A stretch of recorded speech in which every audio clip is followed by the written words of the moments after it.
Boa tarde. Hoje eu gostaria de falar sobre esse livro, Como Defender a Fé sem levantar a voz. Respostas educadas para questões polêmicas sobre a Igreja Católica. É livro da editora Quadrante. O livro é um pouco comprido, né? Tem, deixa eu ver, 218 páginas. Lógico que é dividido em vários capítulos. Então, ao total,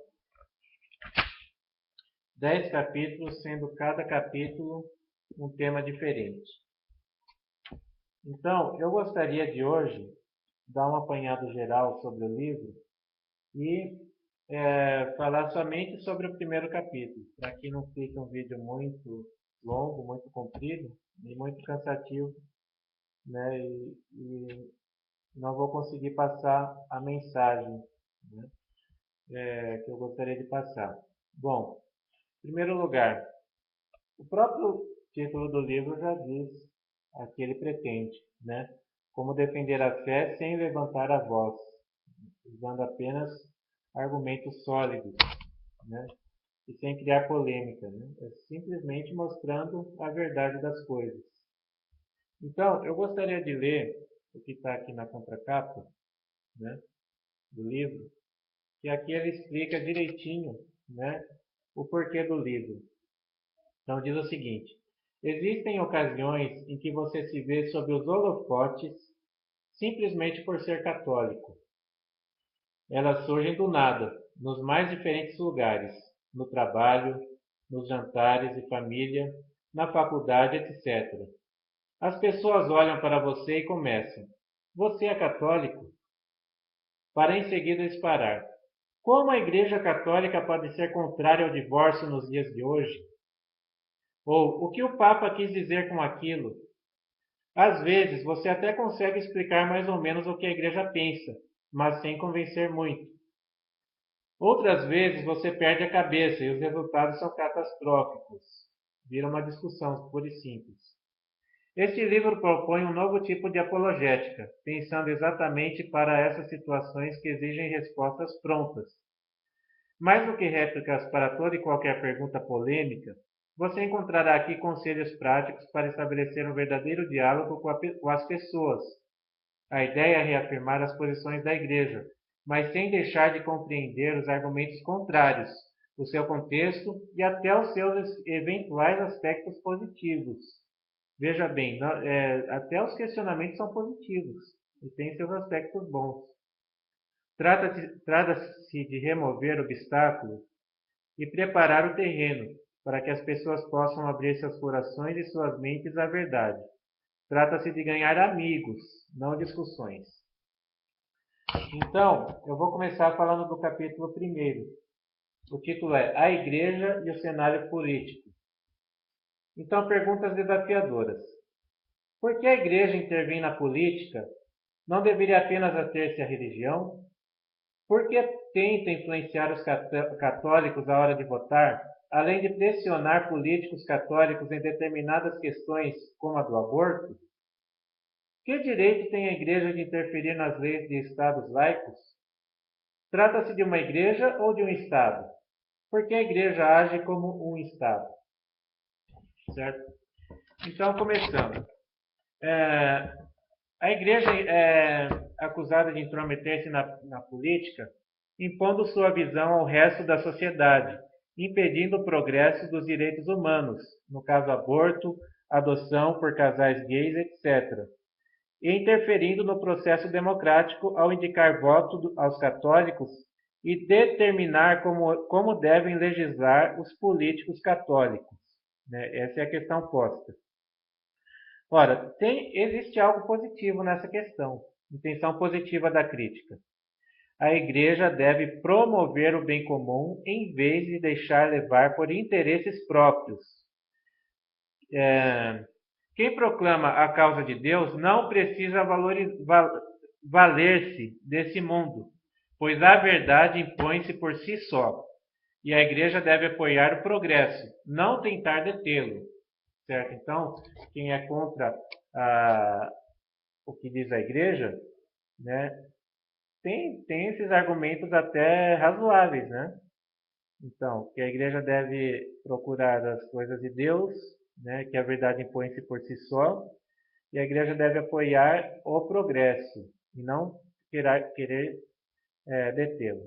Então, a primeira questão, temporal versus espiritual. Historicamente, os governos mais atrozes e totalitários foram os que procuraram abolir a fé da vida pública e subordinar a religião ao Estado. Certo? Ele cita principalmente os governos totalitários do século XX. Né? Todo país comunista tentou abolir a fé e, se não aboliu completamente, quis subordinar a fé ao Estado.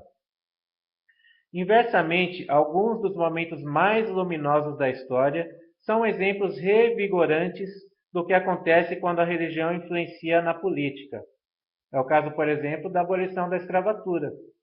Certo? A igreja, querendo ou não, por mais que queira se negar isso, a igreja teve um papel decisivo nisso, na questão da abolição dos escravos. O Concílio Vaticano II rejeitou que a igreja tivesse privilégios do Estado, pois o cristianismo é essencialmente antiteocrático. Por que isso? Porque historicamente nós vimos que todas as vezes que a igreja se confundiu com o governo, a igreja se promiscuiu, certo? A igreja acabou se corrompendo. É preciso manter as esferas da fé e da política separadas, mas não divorciadas. Certo? Separadas, mas não divorciadas. Quem se incomoda com a interferência da igreja na política vê isso como uma politicagem, certo? Então, o que acontece? Quando você é de direita, você se incomoda quando a igreja apoia as questões sociais, certo? Quando você é de esquerda, você se incomoda quando a igreja aprova, por exemplo, os valores da família. Então, ora a igreja é tida como de direita, ora a igreja é tida como de esquerda. E cada um se incomoda com um dos lados. E quando a igreja não fala nada, a igreja é acusada de omissão. Né? Então, no fundo, o que incomoda na igreja não é ela estar defender isso ou aquilo, mas ela é ir contra a opinião desta ou daquela pessoa. Isso, no fundo, é o que incomoda. Então, as pessoas tendem a concordar com a interferência da igreja quando ela vem ao encontro das suas opiniões e discordar quando o posicionamento da igreja é contrário às suas opiniões. Então, o direito da igreja de se fazer ouvir. A igreja, sendo ela parte da sociedade, ela também tem o direito de se fazer ouvir, como qualquer pessoa, como qualquer instituição. Não é? Se um partido político pode querer impor as suas ideias, a sua ideologia, por que a igreja não? Se uma pessoa pode querer que algo que ela defenda seja aprovado, por que a igreja não? Então, a igreja faz parte da sociedade e ela tem direito também de defender as suas posições. E isso independe do número de seguidores. Né? Tudo bem, nós somos um país que ainda é composto da maioria de católicos, embora eu conteste isso, porque católicos de verdade são poucos, né? Muitos se dizem católicos, mas na verdade não são. Mas mesmo assim, considerando que somos a maioria de católicos ainda. Mas mesmo que não fosse assim, mesmo que nós pensemos num país que os católicos são minoria, né? Ainda assim a igreja tem esse direito, porque não é o número de seguidores que vai determinar a igreja ter ou não o direito de defender as suas posições perante a sociedade. A igreja, a consciência e os políticos. A igreja é acusada de interferir na consciência dos políticos católicos, mas é a obrigação do episcopado deixar perfeitamente claro o ensinamento da igreja quanto à sua doutrina. Questões como aborto e eutanásia não se discutem, porque são relacionadas com a santidade da vida. Ou seja, há questões mesmo relativas à doutrina da igreja, que podem ser discutidas sim. Mas há questões que não tem como discutir, por exemplo, o aborto e a eutanásia, porque diz respeito à dignidade da vida da pessoa. Então, está fora de questão. A igreja simplesmente é, fecha a questão sobre isso e não há discussão. O que a igreja realmente representa? A igreja não representa nenhum partido, mas tem diretrizes básicas para orientar os políticos e os eleitores.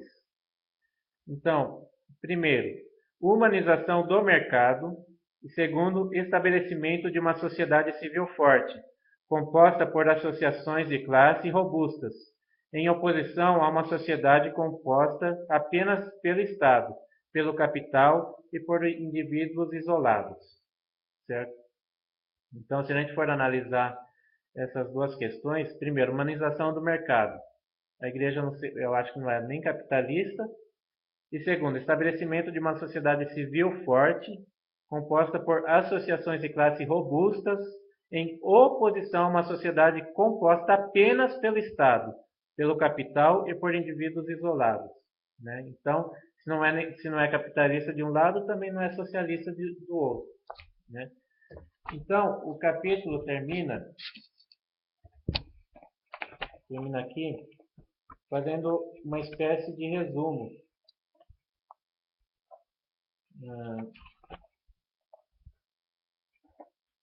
né, do pensamento vigente, ou seja, aquilo de que a igreja é acusada.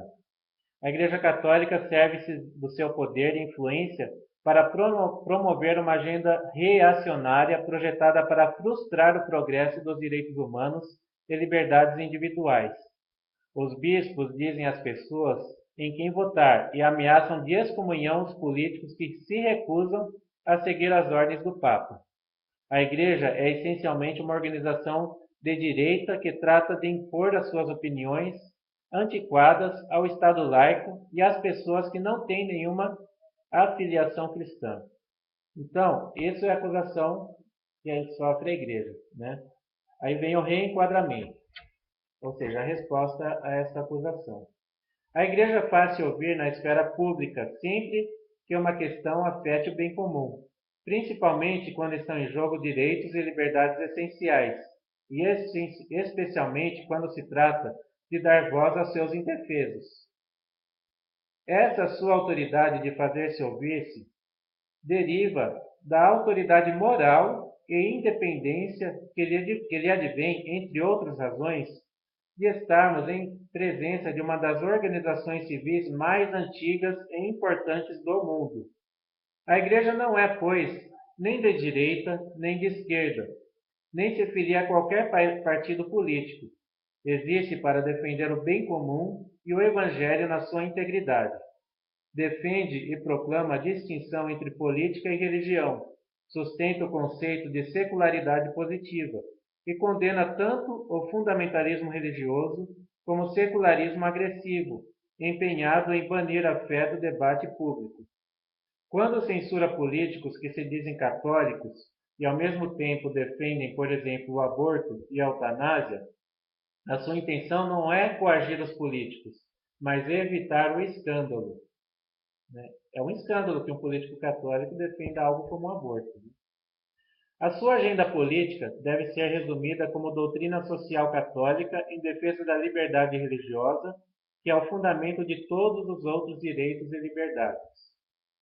Então, vem os pontos, as mensagens centrais que foram colocadas no capítulo. Primeiro, a Igreja tem o direito natural de se fazer ouvir, derivado da sua autoridade moral e da sua presença na sociedade. A Igreja defende a liberdade religiosa e a distinção adequada entre fé e política. Por outro lado, propõe que a política e a religião se mantenham em diálogo e não separadas. O episcopado não faz declarações antes das eleições para persuadir os eleitores católicos a votarem em um candidato ou em outro. Somente identifica os pontos que os católicos devem ter em conta e sobre os quais os eleitores devem pedir que os seus candidatos se manifestem. E, por último, a agenda política da Igreja Católica pode ser resumida em dois elementos: a doutrina social da Igreja Católica e o conceito de liberdade religiosa. É uma agenda que representa os alicerces da liberdade e da civilização.